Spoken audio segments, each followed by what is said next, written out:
आज हम लोग पढ़ने वाले हैं क्लास 9th के फिजिक्स का सेकेंड चैप्टर। इसमें हम लोग पढ़ेंगे कि घर्षण बल क्या होता है। घर्षण बल का पूरा डीप पढ़ेंगे। घर्षण बल क्या होता है या कितने प्रकार के होते हैं, घर्षण बल से क्या लाभ होता है, घर्षण बल की विशेषता क्या होती है, क्या हानि होती है और इसे कम करने का उपाय, बढ़ाने का उपाय, पूरा डीप में हम लोग पढ़ने वाले हैं। देखिए, पहले जाने कि घर्षण बल होता क्या है। देखिए जी, जब दो वस्तु एक दूसरे के संपर्क में रहता है और गति करता है तो उनके सतहों के बीच जो बल, घर्षण मतलब रगड़ाने वाला बल, एक अगर अपने भाषा में बोला जाए तो एक लाइन में, जब दो वस्तु एक दूसरे के ऊपर सतह से संपर्क रहती है तो गति करता है तो उनके सतहों के बीच लगने वाला बल को घर्षण बल कहते हैं। अब सोचिए ना, मान लीजिए कि रोड है और ये गाड़ी है और ये चल रही है, ठीक है, तो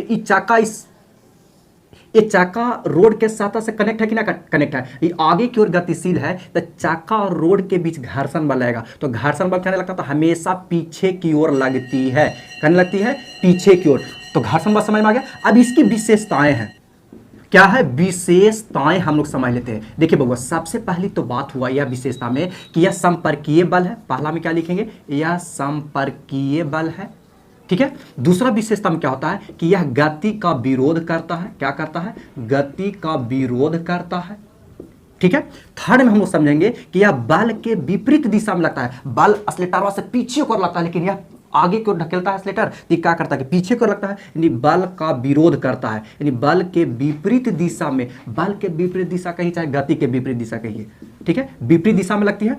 चौथा नंबर समझिए, इसमें ना यार कार्य जो होता है से माइनस होता है, निगेटिव होता है। क्योंकि यार आप मान लीजिए कि बोरा को पकड़ के टान रहे तो घर्षण बल, आप ताकत पूरा लगाते हैं उसके बावजूद भी पूरा नहीं हो पाता, यानी उस आपका कार्य निगेटिव में जा रहा है, आपको कोई फायदा नहीं हो रहा, कम फायदा हो रहा, काम ज्यादा कर रहे हैं लेकिन फायदा आपको कम हो रहा है। तो विशेषताओं को ध्यान में रखना। ओके, अब हम लोग समझते हैं कि घर्षण बल के प्रकार क्या समझते हैं, घर्षण बल के प्रकार। तो यह बबुआ 3 प्रकार के होता है। कितने प्रकार के होते हैं, 3 प्रकार के। कौन कौन, स्थैतिक घर्षण,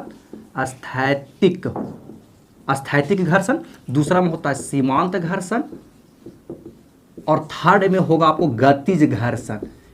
अभी तीनों समझिए बारी बारी से। देखिए बबुआ, स्थैतिक का मतलब होता है रुकल, रुकी हुई वस्तु में लगने वाली घर्षण को स्थैतिक घर्षण कहते हैं।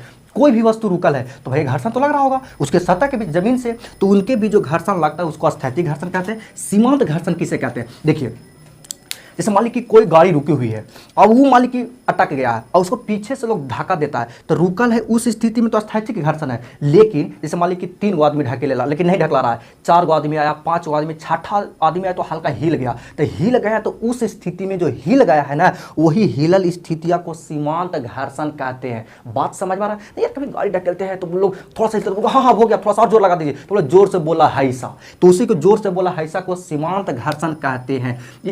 क्लियर। इसको एक और भाषा समझते हैं कि स्थैतिक घर्षण के जो अधिकतम मान होता है, किसका, स्थैतिक घर्षण के अधिकतम मान को क्या कहते हैं, सीमांत घर्षण कहते हैं। बबुआ रुकल था, तू ढकेल रहा है तो तोरा पता ना चल गया कि कितना इसका अधिकतम मान है, उसी को सीमांत घर्षण कहते हैं। समझ में आ गया। अब हम लोग गतिज घर्षण समझते हैं। ये बात बहुत इंपॉर्टेंट है कि स्थैतिक घर्षण के अधिकतम मान को क्या कहते हैं, सीमांत घर्षण कहते हैं। 1 नंबर कंपटीशन कई बार पूछता हूं, हम भी इसमें से ऑब्जेक्टिव और 2 नंबर, 3 नंबर, 5 नंबर तक के सवाल बनता है इसमें, तो आप इसको ध्यान दीजिए। अब गतिज घर्षण किसे कहते हैं, बातें से पता चला है कि गतिशील वस्तु में लगने वाली घर्षण को क्या कहते हैं, गतिज घर्षण कहा जाता है, ठीक है। अब गतिज घर्षण भी 2 प्रकार के होता है। कितने प्रकार के होता है, 2 प्रकार के। कौन कौन, लोटनी घर्षण, ध्यान दीजिएगा इसको, लोटनी घर्षण, और एक होता है सर्पी घर्षण। लोटनी मतलब लुढ़क के, सर्पी मतलब सरक के। अब लोटनी घर्षण और सर्पी घर्षण किसे कहते हैं, जो लुढ़क कर मतलब देखिए ये हम कलम को लुढ़का रहे हैं, अब गौर कीजिएगा इसको,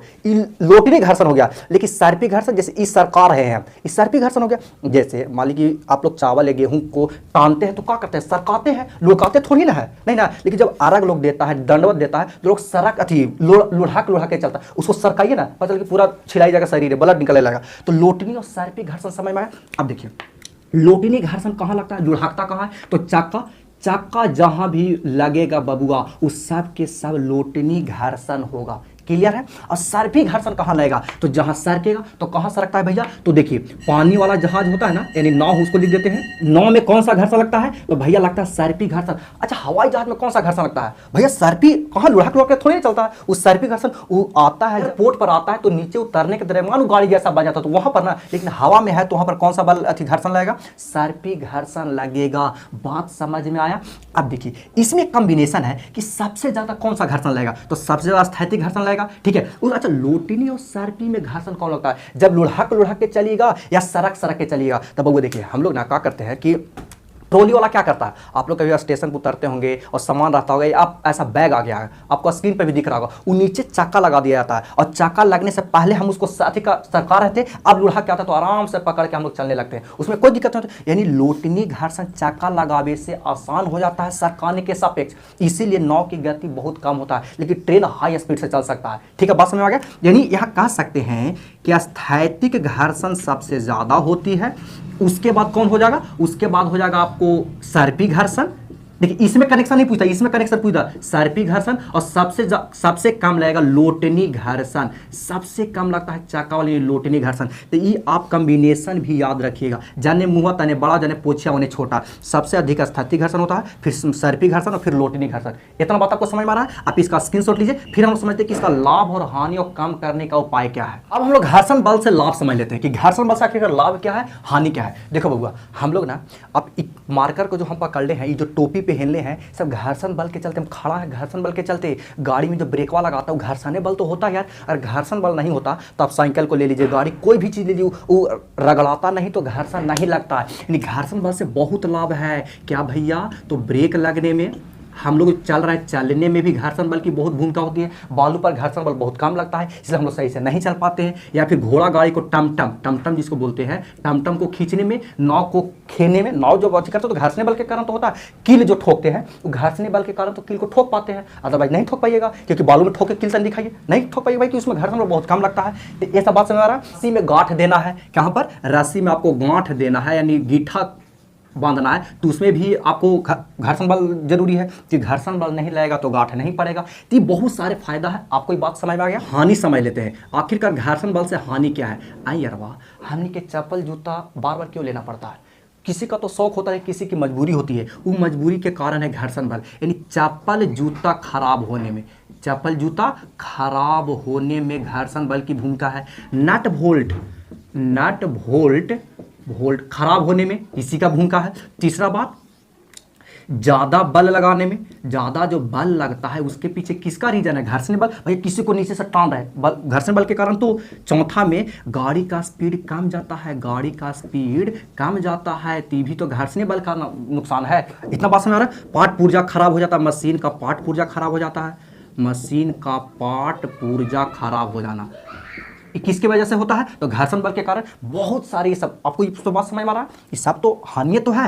अब हम लोग आखिर का जब हानि है, कहीं पर फायदा है, तो जहां पर फायदा है वहां पर घर्षण बल को बढ़ा लेंगे, और जहां पर हानि है वहां पर क्या करेंगे, घर्षण बल को कम कर देंगे। तो घर्षण बल को कम करने का क्या क्या उपाय है, तो बहुत सारे उपाय है। पहली बात तो क्या है कि सतह को आप चिकना कर दीजिए। क्या कर देंगे, सतह को चिकना कर दीजिए।